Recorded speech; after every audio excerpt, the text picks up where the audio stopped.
Hey there. Today I am really excited to bring you a conversation with Kate Duffy, who you may have seen on Instagram and other channels at the handle Motherhood for Good. She has amassed a huge and loyal following in the way that she breaks down Wisconsin politics in a way that, frankly, is really refreshing and unlike anything you've ever seen. I first really was blown away when I saw her break down gerrymandering using kids' toys. And since that election, which we both played a small part in, but we're really happy to see Janet Protasiewicz flip the Wisconsin State Supreme Court back then. We have stayed in touch, and she has continued to build a very impressive audience and really learn from the ground up what makes amazing content that spreads. And so she's one of the smartest people that I know in this space. I always go to her for advice when I'm trying to figure out the left's content gap and how we solve that. And I'm lucky enough to consider her a friend. So with that, I definitely want to bring in Kate Duffy. So let's just start from the beginning. What was your career like before becoming a creator?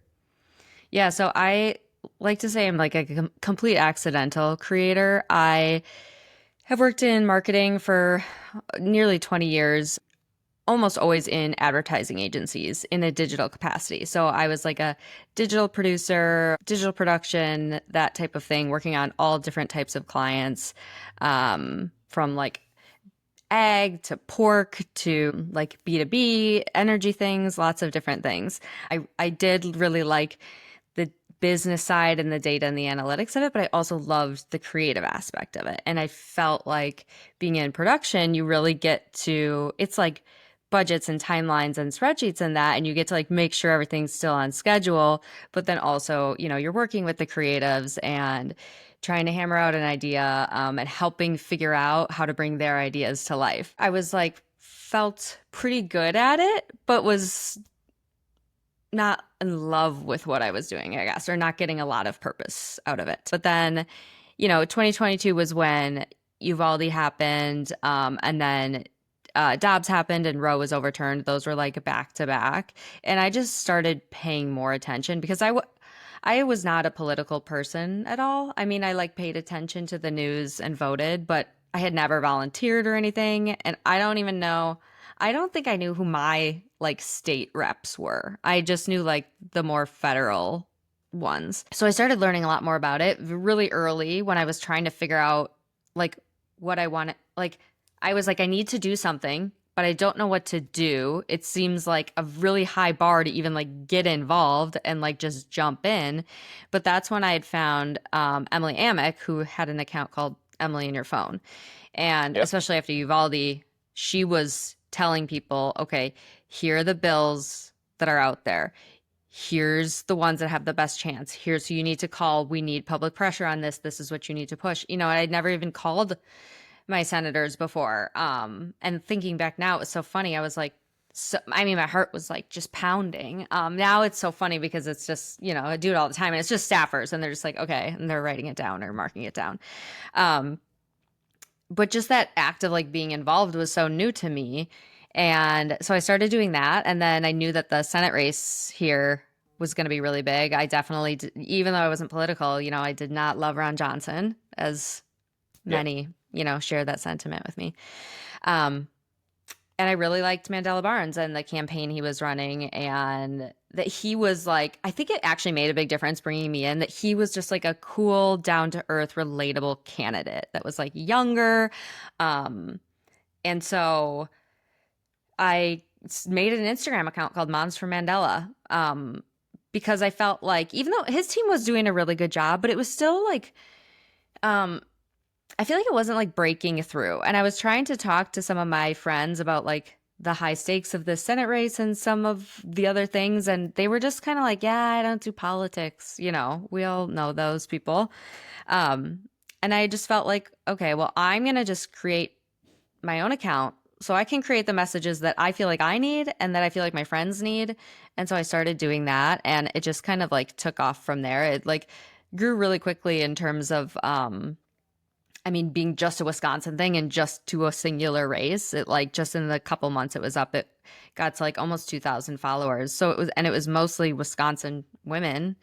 Um, and yeah, so that was kind of like the whole start for me. And that turned into really like organizing too, and like meeting other people all over and in the different areas and having connections between the different moms and people in our community. To go to campaign events or things like that. But mostly it was just putting new messages out that people hadn't heard before in a way that actually resonated with them and made them understand how it impacted their life, and then them sharing them out and having the confidence to talk to other moms and friends about the race. How did you even get that confidence at the beginning? I mean, how did you overcome the fear of creating your own account, putting yourself out there, or was that something that kind of came more natural? I don't think I had the fear of putting myself out there. I don't think I'm like a shy person. Um, and I feel like it was a it was a really nice creative outlet for me because I was doing a lot of like the project management and spreadsheets at the time. It was fun for me to create like the visuals and like design them in Canva and like create the messages. So I don't think that was hard for me to get over putting myself out there. I did start with graphics though first, and it was like a little harder getting into video because it's just practice. You have to like feel comfortable filming a video, and then you have to get good at editing and all of that. What I will say though, the thing that was tough that I'm glad I powered through, it took me like, I was really worried about being wrong, because I didn't really know what I was talking about. And people still tell me, they're like, you do such a good job of breaking things down for normal people. And I want to be like, well, because I am a normal person and I had to Google everything to make that video. I had to break it down for myself first. So Yeah. I think I've kind of gotten over that, but I'm still really relentless about fact checking and everything. And it takes me, I'm sure, much longer than people who have been in politics forever. Just because there's some things I have to like figure out and understand first before I talk about them. So that was really the hardest thing to get over, was like make doing it in a way where I felt confident that I'm putting truth out there that I can back up and have sources and things like that. Yeah, I think that's a great point too, in terms of what helped drive your success is that you were your own target market in a Hmm. way. Someone who wasn't as politically engaged, but was trying to make an effort to become smart on your local politics, your state politics. And so you could really speak to that audience authentically, which is great. Hmm. From what I saw, you again saw another great uptick in growth. I'm just talking about Instagram. I'm curious if you can maybe tell me a little bit more about what you thought have been the drivers of that growth, what have been, the best levers that have helped you.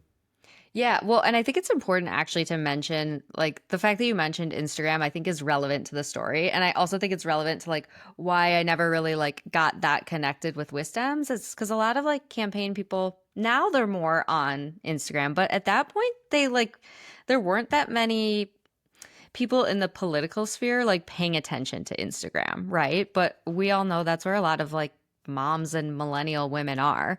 Um, so certainly during the Supreme Court race, I was like, there were not many people making content about the Supreme Court race on and for Instagram. So I think just like by the nature of that, it got shared, and it like was not saturated at all. Um, and obviously working like having amplification from people like Julia Louis-Dreyfus, and then some other like celebrities would share because she shared it, and people do care about Wisconsin and knew it was a big deal, definitely helped the growth there. And then even getting connected to people like Kristen and Dan, who are other um, like independent Kristen Bry journalists and Dan here, Schaefer. Yeah. yeah, um, was helpful too, because the three of us all like, again, we're in Wisconsin. We all kind of do the same thing, but we do different things and we have totally different audiences. So it kind of helps to just like pull people in and have a little bit of that cross promotion too. I think that's something that's really cool about like the different creators that are talking about politics and like um Yeah, that's a good point. I mean, on a couple fronts. One, like you said, I mean, especially in races like state Supreme Court, where the candidate can't even really talk about what they're for or, have big rallies or that kind of thing. It was all the more important people like you, Kristen, Dan, were able to make that case on different platforms. hmm But also one thing that struck me, and I'm curious whether you think this is unique to Wisconsin, is that you have this ecosystem of a few different creators that are hitting different platforms. Like Dan Schaefer, for those of you who aren't familiar, uh, writes the really good The Recombobulation Area Substack, and now does more than that. I think is on his own radio shows and so on with Civic Media. And Kristen Bry, I know with I think Journal Sentinel is doing content and also is big on TikTok and hmm so on. And you guys do a good job of, creating content that the other ones can create their own riffs on, or, uh, make it make it as optimized for these other platforms. And I think it just lifts up every one of yours content. So do you yeah. think that's unique to Wisconsin? Do you think I that's mean, no, I think that's everywhere. And I think that there are these pockets of relationships, and I wouldn't even call like, well, I feel like everybody's a creator, but like Dan and Kristen are both like actual journalists, and they're working for like, Civic Media and Milwaukee Journal Sentinel. But they're like have just found a way to make it more relatable than just like your typical um journalist. Like I could not have done what I do without like the reporting that Dan puts out there, because he has a way of writing about things and really explaining them in a way that's different than just like a news article. You know what I mean? He's really like education based and provides a lot of context. Um, so I think like those relationships and helping get those people kind of talking to each other and make sure everybody's aware of each other is really helpful. And I don't think it's like, I know at some points there's been like a thing between journalists and creators. I don't see that at all. I am not a journalist. I could not do what I do without the journalists. I'm not doing like original reporting. I'm just like doing a spin on things in my own way and talking about it for the people who aren't going to read the newspaper or like the longer articles or stuff like that. So I think help anything like any states can do to help build those relationships and like the communication between different creators and independent journalists and even like more legacy journalists is really helpful, because there's all these different pockets of people and it takes everyone. absolutely? So you said, I know that you continued to you were doing this on the side, correct? While you had a full-time job. Yeah. I don't know how. I don't know how. I'm gonna like look back at this time in my life, I think, and be like, how did I do that when I was working full time, had a baby or toddler and Yeah, doing this I didn't even also? mention that. Yeah. And so that like when I was just doing this all when I still had my job, it was a lot. It ended up, before this last election, well, before the November election. So I had then my second baby and was on maternity leave. So that kind of, and luckily my second baby was like super chill. So, she just turned 1 and things are changing. And so I was like, I'm just gonna figure it out. And I have so far, but it's certainly like all a work in progress all the time. It's pretty confusing. I feel like it's still like being a political content creator is still pretty new, at least on the left. And figuring out, and there's a lot that's like unsaid. I don't think anybody's like deliberately trying to like not give information, but people are just protective of relationships they've built and things that they know. And so it's like kind of hard to get information sometimes. So it's definitely been a learning Information curve. on what? Like how to access different like funding, and not even just funding, but like resources and what's important. And um I don't know, like sometimes it's like who is in charge? Who knows what we're supposed to be talking about? Is there any new data? There's like there seems to be a lot of different conversations going on and a lot of people who think that they know the answer. And I'm like, I don't know that anybody has the answer to everything. I think a lot of people probably have a lot of good ideas. And so it's just been interesting, especially being like an outsider, normie, non-political person. I'm still learning like all the different like groups and sometimes they all sound the same to me. I'm like, everybody has like it's a different iteration of the same name, I feel like. Yep. So that's a whole other part of it is like figuring out the back end of like everybody who's involved. Because a lot of people who work in politics have always done this, right? And so I think they just like know everybody. So it is like for me coming into an entirely new industry. Yeah. And so, uh, based on the, I know that lots been written on how the left wants to build their own army of influencers, and based on your experience now trying to make this work full time, what what would you like to see for yourself in order to do the best work that you could do, and what would be your advice for the movement in terms of how they should be supporting people like you, even non-political creators and so on, in order to have a nice broad set of people getting out good information. I think that they really need to take a look at like who's doing the work on the ground and who is like who's already doing it, right? And I think I have learned now, and I should have known this because I'm in marketing, and testing is everything, results are everything. Like even in marketing, it's like test, iterate, test, more sales. Um, but I a lot of people in politics look at the testing and they look at the numbers and then they look at the views. And with creators, a lot of times they're looking at the bigger creators that have really big views and they always want to go viral and they want to reach more people, which in certain situations is totally valid and is going to really help. But I think if we really want to win, and we really want to reach more people, we need to get down to like more of a micro level and look at what's happening in different states and also in different segments.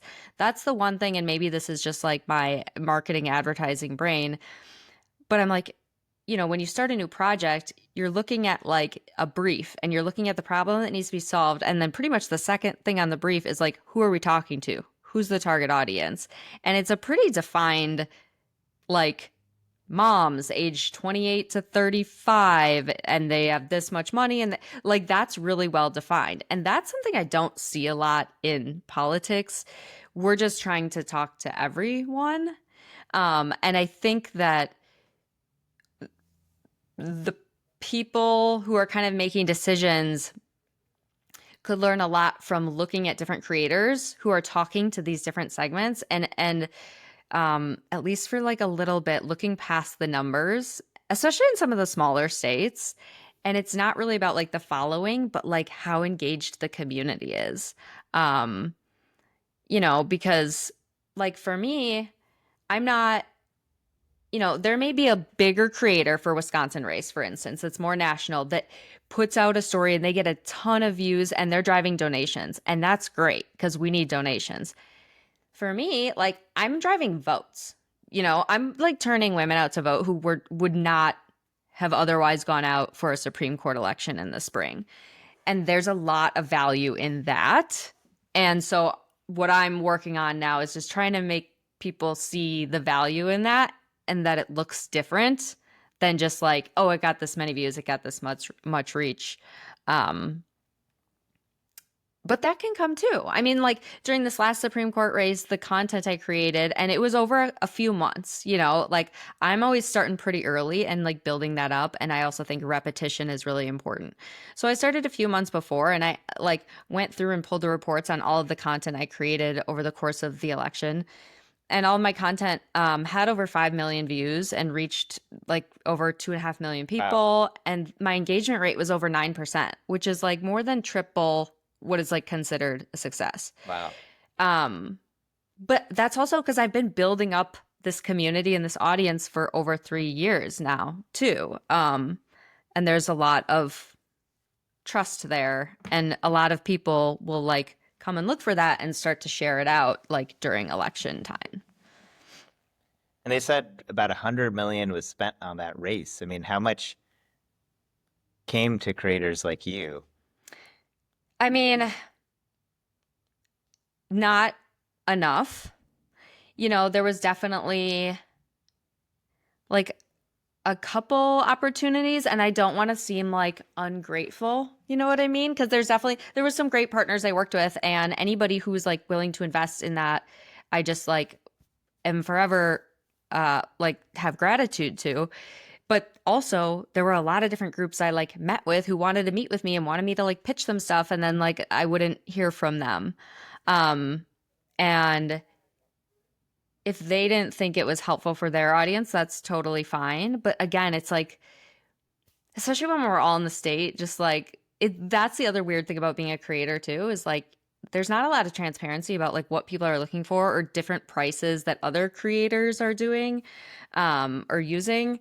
And so like we spend a lot of time pitching different groups and people too and writing these different proposals based on what they're telling us they need. And like I just feel like that's an opportunity where we really need to refine that and um get more efficient so that creators can spend time creating and not as much time like trying to find funding, which also is like always at the last minute, like the last 2 weeks. And that's tough too as a creator to try to like get it all in then.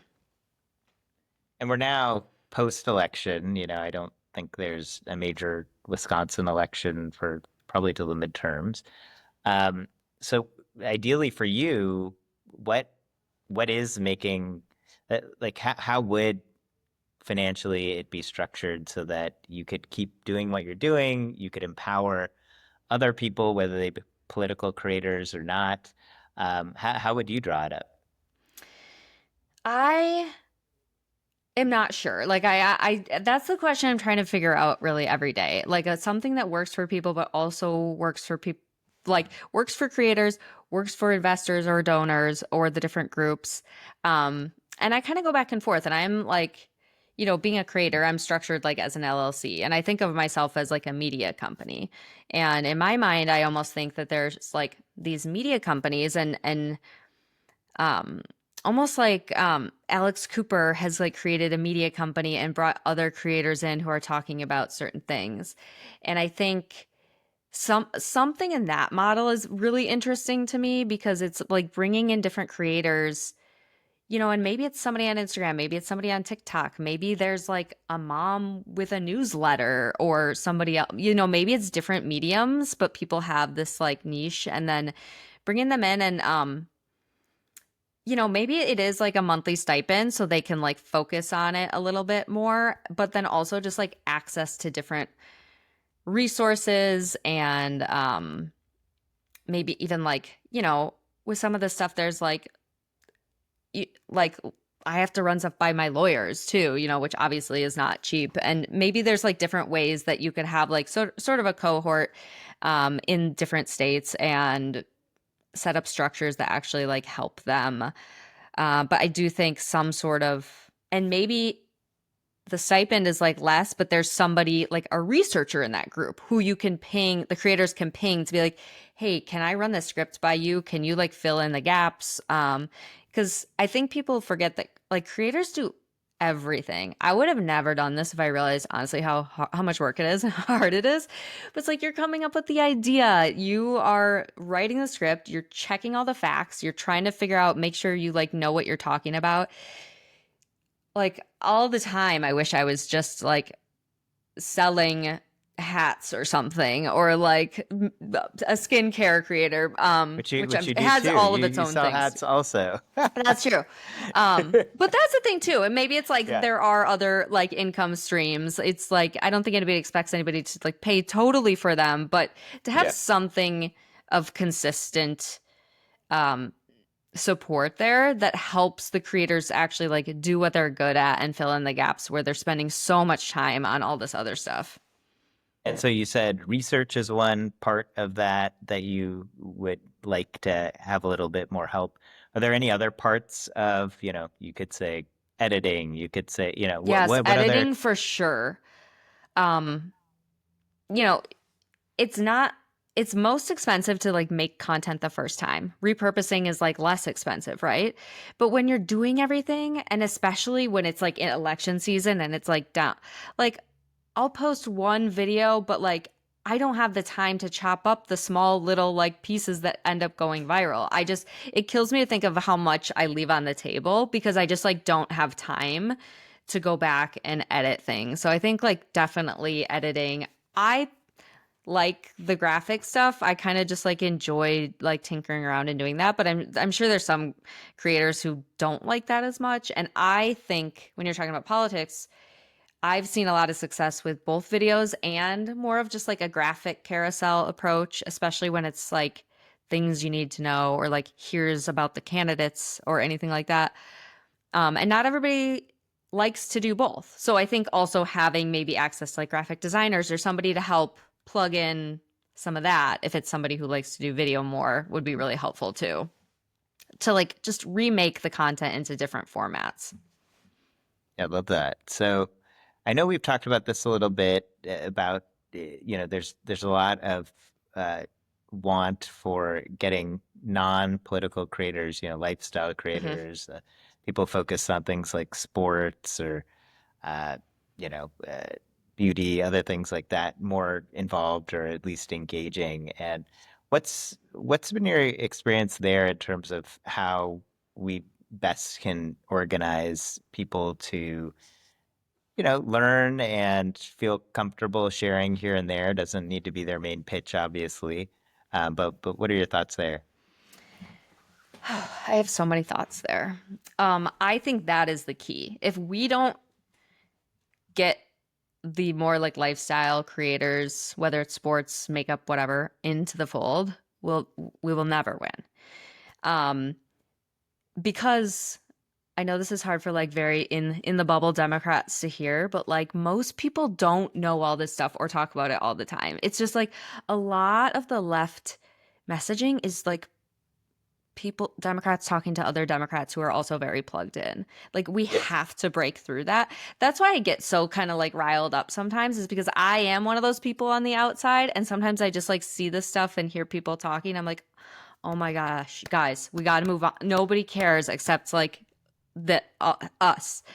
Um so I do think it's building relationships with those other creators that are talking about other things, but I think it's a delicate process. And this is what I've tried to talk to people about here in Wisconsin too. Like, I have, again, for the past several years, built relationships with some of the other like women and mom creators here who don't talk about politics almost ever, but they follow me and they'll like something. And every once in a while, they'll share like some of the more like safer posts, like just like go vote.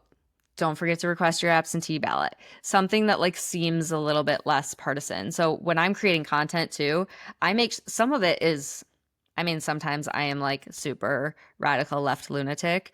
And then sometimes I do like to be a lot more just like mild in what I'm putting out. So that people like that feel comfortable sharing just the more like informative stuff. But a bigger company coming in and trying to get to those creators, it's just gonna fall flat. They're like not unless they come with like a really like good monetary offer, they're not gonna want to talk about that. Whereas like somebody like myself, when I've been building these relationships up, I actually know what's important to them. I know what they're more willing to talk about. Maybe somebody's willing to speak up on gun violence, but not on something else. Maybe somebody's like a former nurse and they want to talk about more healthcare related stuff. Um, and so I think the process for that is not DC people coming in and trying to look at a list of data and like just connect with those. I do think we're going to have more success if we like utilize creators who have relationships with those people already. Um, Yeah, and I think you mentioned that part of the benefit of these relationships is you can help them through the ups and downs of actually posting, the maybe the hesitancy of before you post and so on. And yeah. And And listen, their hesitancy is so valid. A lot of these people have created these platforms and it is their income. You know, it's like how they pay for their mortgage and feed their kids. We Not everybody does this, but like we have got to stop the shame of like if you're not talking about this, like what's going on? Like there is a reason they're not talking about it. And also people get mad if you're somebody who hasn't really talked about politics, then you start talking about it. Like it's scary to talk about politics on the internet, especially if you haven't done it before. And they will, like lots of them, like losing money is a real consequence of doing that. Um, so just offering support, well, it's not only losing money, but like the people come at you too. And it's like that's jarring, you know? Um, and so I think it's helpful. Even I ran like a cohort in the spring for school board candidates, and it was like how to do social media for your campaign, and that's what I thought it was going to be about. One of the most valuable parts of it ended up being the support that they had for each other, dealing with the trolls and the awful comments and things like that that you like don't really you can't plan for, even if you know it's going to be a thing, and you can't plan for like how it affects you. So I think giving these other creators not only resources and talking points on what's going on, but also just like a place to ask questions they think may be stupid when they're not, and just like talk about the difficulties they're dealing with and see that other people have it too, but hopefully realizing that it's worth it anyways. Because we're asking them, they've built a career usually on not talking about politics, and we're asking them to make a pivot, Yeah, and that's a big deal. it's a huge deal. So, what, I guess putting this all together, like what would be your advice if someone's a donor who wants to see people like you, wants to help solve the problem you were just talking about of getting more non-political lifestyle creators involved? What would you be your advice to them on how to engage? Yeah, I think it's tough because I think it's just like a bit more work. I think like, I don't think there's necessarily like one solution everywhere. I think you have to do a little bit of digging to figure out who the voices are in different areas and probably tap them to see what's needed in that area. What are the different groups? Who are the different creators? Like, what do you know about them? And by the way, if you are tapping somebody to do this and help you figure out all this information, you should be paying them for it, Yes. because that's a lot of work too, you know, and these like databases we built and systems we built and relationships, you know, it's all taken a lot of time and it's certainly not by accident. Um, Yeah. and, but I think there's like so much value there and like that can, it's such a good investment. It has a lower like price to entry. You know what I mean? When you're looking at how much you spend on mailers and TV commercials, um, and people just being in a swing state, like that